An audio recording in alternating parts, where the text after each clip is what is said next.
Alhamdulillah. Chers frères et sœurs en islam, la question est la suivante, Oustaz. Puis-je savoir comment on fait le bain du janab, c'est-à-dire les grandes ablutions, après les règles ou après les rapports sexuels, s'il vous plaît? Avec plaisir. Il faut retenir qu'en islam, c'est une recommandation, une obligation pour tout musulman d'apprendre comment faire les grandes ablutions. Puisque les grandes ablutions est recommandée pour celui qui a eu des rapports sexuels avec son épouse. Les deux, après les rapports sexuels, doivent se doucher.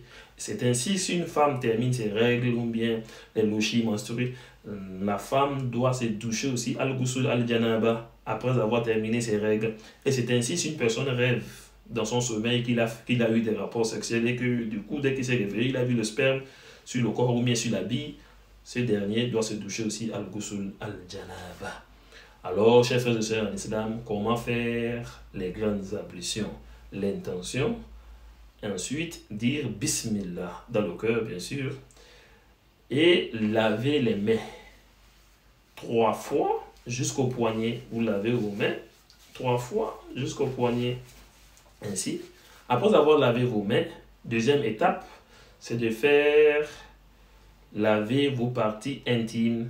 Il faut laver les parties intimes devant et derrière avec la main gauche. Il faut nettoyer, il faut bien laver vos parties intimes, le devant et l'arrière, jusqu'à ce que ça soit propre. Et la troisième étape, c'est de faire les ablutions, les petites ablutions que nous faisons à tout moment si nous voulons prier. Voilà, laver les mains 3 fois, la bouche 3 fois, les narines, le visage, la main. Certains savants disent les pieds, il faut laisser à la fin du grand lavage de la ghusl janaba, vous lavez les pieds. Mais d'autres disent il n'y a pas de problème, vous pouvez laver dans l'immédiat les pieds. Après avoir fait les petites ablutions, en ce moment, il faut laver la tête en se frottant les cheveux. Vous mettez de l'eau dans les cheveux jusqu'à ce que l'eau atteigne la racine. Après avoir lavé la tête, maintenant, vous allez laver le corps en commençant par la partie droite. Vous versez de l'eau sur la partie droite, l'avant et l'arrière. Et ensuite, versez de l'eau de la partie gauche aussi. Lavez le corps de l'épaule jusqu'aux chevilles.